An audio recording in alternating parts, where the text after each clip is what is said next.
Hi, Gerhard Bloom here, once again looking at the tyranny and the delusions of the social justice movement. So let's quickly look at critical race theory. It's racist. It's transparently racist. And apart from being deeply immoral, it is fueling dangerous and divisive racial hostility and animosity. Carol Swain, in her excellent book, White Nationalism, discusses this growing phenomenon of mutual hostility and resentment. And the white nationalists, they love this critical race theory because they know it's dangerous and divisive. Racial preferences, they are racist, as are segregated dorms and segregated graduation ceremonies. Segregation was bad before, but this time it's for social justice. Do you believe that? It's insane.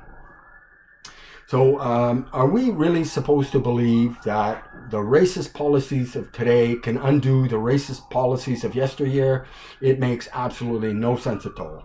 We are just adding to racial division and resentments. Yes, blacks were treated horribly, right? Slavery, segregation, Jim Crow, awful. But let's not add new racist policies and bigotry to the history of past racial oppression, right? Collective guilt was something that totalitarian regimes practiced, right? This isn't something that was an accepted practice in the United States, collective guilt. Liberals used to believe this.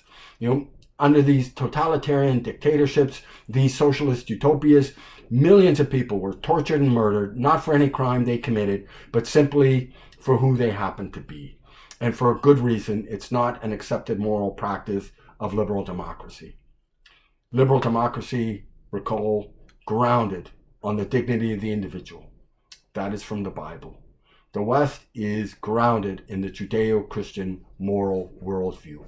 Atheist or religious believer, what have you. It's a simple fact.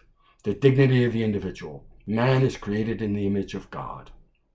That prevents totalitarian horrors.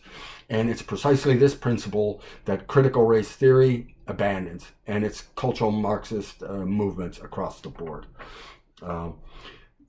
Today's divisive, anti-racist racism will definitely fuel the white identity movement. And it is also fueling racist black identity groups, such as the militant Nation of Islam. It's virulently anti-white, virulently anti-Semitic.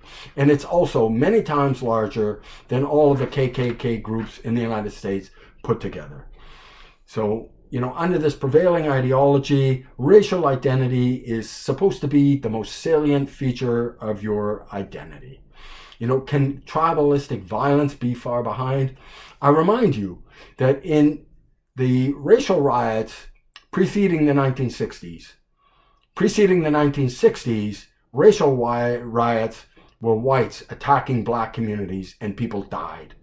This needs to stop. This could spark up again very easily in this very heated environment. We are manufacturing this tribalistic violence. So, when the people start getting killed on massive scales, right? When the violence really gets going, will leftists look at the dead bodies in the street and understand their part in this violence? Oh, no. Of course not. They will point to those dead bodies in the street and say, I told you, America is racist, right? And yes, they really are that stupid. I hope you will check out my book, Deconstructing Social Justice. It's available on Amazon. It's not important because I wrote it. I wrote it because the issues could not be more important. Thank you so much for your time. Bye-bye.